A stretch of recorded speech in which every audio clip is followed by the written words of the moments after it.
നമുക്കൊന്ന് പുറത്തൊക്കെ പോകാനുണ്ടായിരുന്നു. അപ്പോൾ പോയിട്ട് വരുമ്പോൾ കുറച്ച് സാധനമൊക്കെ വീട്ടിലേക്ക് വാങ്ങിയിട്ടാട്ടാ വന്നത്. പിന്നീട് ഓരോരോ സാധനങ്ങളായിട്ട് ഞാനിതാ ഇങ്ങനെ എടുത്തു വെക്കുകയാണേ. നമുക്ക് നാളെ ചെറിയ ഫുഡിൻ്റെ ഓർഡറും കൂടി ഉണ്ടായിരുന്നു. അപ്പോൾ അതിൻ്റെ സാധനം കൂടെ വാങ്ങിയിട്ടാണ് വന്നത്.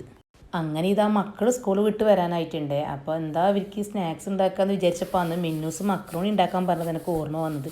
ഇവിടെ കുറേ ദിവസമായി പറയുന്നു ഉമ്മ മക്രോണി ഉണ്ടാക്കി തന്നു. കുറച്ച് ദിവസമായിട്ട് അത് ഉണ്ടാക്കിയിട്ട് ഇതിന് വേണ്ട കുറച്ച് വെജീസൊക്കെ കട്ട് ചെയ്ത് വെച്ചു. ചിക്കൻ ഫ്രൈ ആക്കിയിട്ട് മക്രോണി ആക്കുന്നതാണ് ഇവർക്ക് കൂടുതൽ ഇഷ്ടം. അപ്പം അങ്ങനെ ഇതാ ചിക്കൻ ഫ്രൈ ആക്കുകയാണേ. മക്രോണിക്ക് വേണ്ടി പോയി തപ്പി നോക്കിയപ്പം കിട്ടിയത് പാസ്തയാണ്. മക്രോണി തീർന്നിട്ടാന്നുള്ളത് ഇപ്പോൾ ഇത്രയും ആയപ്പോഴാണത് മനസ്സിലായത്. അപ്പോൾ വിചാരിച്ചു ഇനി പാസ്ത തന്നെ എന്തായാലും ഉണ്ടാക്കാം. വരുമ്പം തന്നെ ഇന്നെന്താ ഉമ്മ സ്പെഷ്യൽ ചോദിച്ചിട്ടാ മക്കൾ വരും. വൈകുന്നേരം സ്കൂൾ വിട്ട് വരുമ്പോൾ ഇങ്ങനെ എന്തെങ്കിലും ആക്കി കൊടുത്താൽ അവർക്ക് ഭയങ്കര സന്തോഷമാണ്. അങ്ങനെ ഇതാ സ്കൂളൊക്കെ വിട്ട് മക്കൾ എത്തിയേട്ടാ. മിന്നൂസ് വന്നപ്പോൾ തന്നെ ഇതാ ഫ്രിഡ്ജിൻ്റെ മുകളിൽ കാര്യമായിട്ട് എന്തോ തപ്പിക്കൊണ്ടിരിക്കുകയാണേ. എന്താണെന്നൊന്നും പറയുന്നില്ല, ഇങ്ങനെ തപ്പിക്കൊണ്ടുണ്ട്. പിന്നെ ദീ ഇങ്ങനെ പറയാന്നേ സ്കൂളിൽ ഇലക്ഷനൊക്കെ ആയിട്ടുണ്ട്. അപ്പോൾ സ്റ്റുഡൻറ്റ് ടീച്ചർ സ്ഥാനത്ത് അവളും നിൽക്കുന്നുണ്ട് കേട്ടോ. അതിനെക്കുറിച്ചാണ് ഇങ്ങനെ പറഞ്ഞുകൊണ്ടിരിക്കുന്നത്.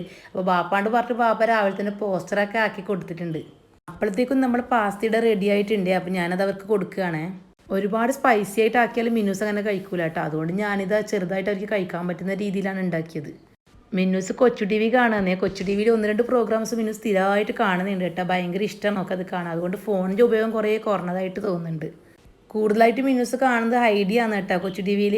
അപ്പോഴത്തേക്കും തീ റെഡി ആയിട്ട് വന്നു കേട്ടോ. ഓക്കും കൂടി പാസ്ത കൊടുത്ത്. അപ്പോൾ ഓളിങ്ങനെ എന്നോട് വിശേഷങ്ങളൊക്കെ പറയാന്നേ. അങ്ങനെ രാത്രി ആയി കേട്ടോ. മിന്നൂസിന് കുറേ ഹോംവർക്കൊക്കെ ചെയ്യാനുണ്ടായിരുന്നു. കുറേ വർക്കൊക്കെ ഉണ്ട്. അതൊക്കെ ഇരുന്ന് എഴുതുകയാണേ.